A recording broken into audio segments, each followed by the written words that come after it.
what you have to say. You should have been here last night. Well, they were here this morning, Artie. Were you here last night? Yeah. Well, why don't you tell us what impressed you? I heard this message where Jesus was working really hard, and finally he said, let's take a vacation. Jesus took a vacation.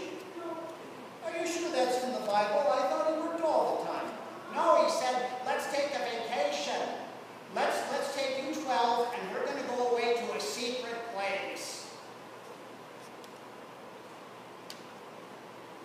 I still don't remember them having time off. Well, didn't quite work out. Well, what happened on Jesus' vacation? They thought if they went into the desert, they could be alone. Good luck with that. All the people figured out where they were going, and they got there first.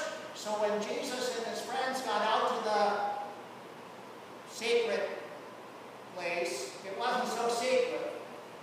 But what do you mean? There was a whole crowd there expecting a sermon.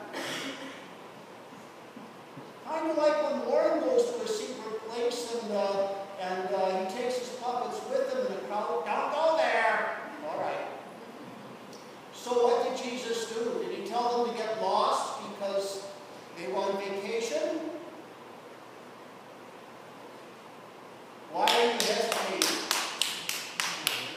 No, it says Jesus showed compassion. Well, what does that mean? That's a long, churchy word. That means, well, it says he felt sorry for them. They were like sheep without a shepherd. You know what a sheep is? I think she does. So they didn't have a leader, and so he taught them. And how did the disciples feel about that? Oh, I'm sure they were just fine with it. Sounds like you don't really believe that, do you? Come on. Let's have the truth. Well, something happened like that to me just last week. I was on vacation with Jesus. Well, no, not quite that much like it.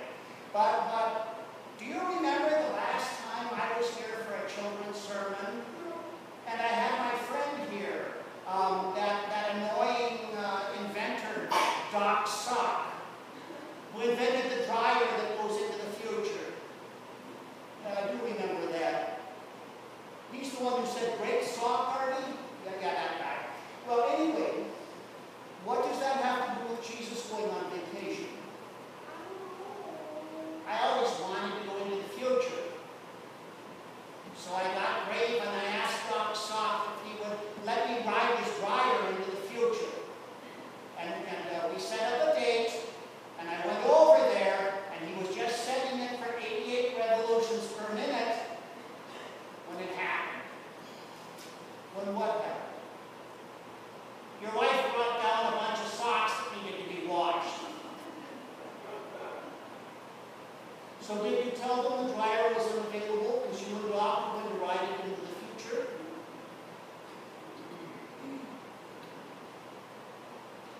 I bet Doc told him, didn't he? He did. What happened? He felt compassion for all those dirty socks. So he set the dryer to dry the socks. And you never got your trick, did you? No. Were you mad? Of course not. Well, we are in church, aren't we? Yeah. You were upset you didn't get your trick. Yeah. Until I started thinking about what it feels like to be a dirty old sock. I mean, you just had your hand inside me, but those guys, they got a smelly old foot inside them and they're stuck in a shoe. And when I thought about that, I had compassion and I didn't feel bad that we used the dryer to wash the socks. So in other words, you're saying we can read what's in the Bible and it reminds us of stuff that happens in our own life so we can know what Jesus and his followers felt like.